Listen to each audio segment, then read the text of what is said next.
Do'stim, nimaga 40 gradus issiqda ham biz qaynoq choy ichamiz? Bilasizmi? Bilmadim endi, bilganlar kommentariyga yozinglar.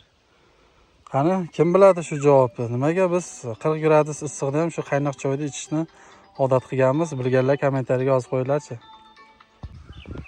35 gradusda mana shu ustakalarimiz issiqda ishlayotgan ustakalarimizni mehnatiga bir dona like bosib qo'yasizlar. Assalomu alaykum YouTube ishqibozlari, hurmatli uzoq yaqindan ko'rib turgan akalar, ukalar. 6 kunda xudo xolasa mana 1000 ta gazoblokni urib bitirib qo'ydik. 1000 ta gazoblogimiz mana shu holatga keldi.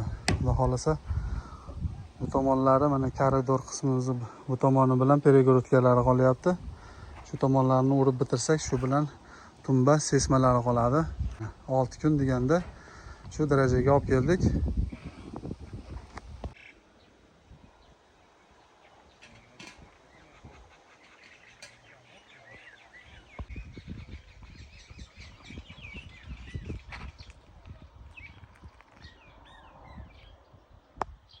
Mana har bir 3 qatorda setkalarni tashlab yuborganmiz gazoblokka.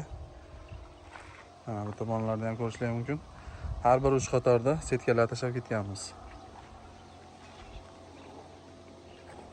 Xudo xolasa yana 2 kunlik ish jarayonimiz qolyapti. Xudo xolasa 2 kundan keyin gazobloklarni bitamiz va oxirida obshi nechta gazoblok ketishi, qancha rasxodlari ketganini batafsil sizlarga yoritib beramiz. Uyda egasidan intervyularni olib. Ha do'stim, nima deysiz?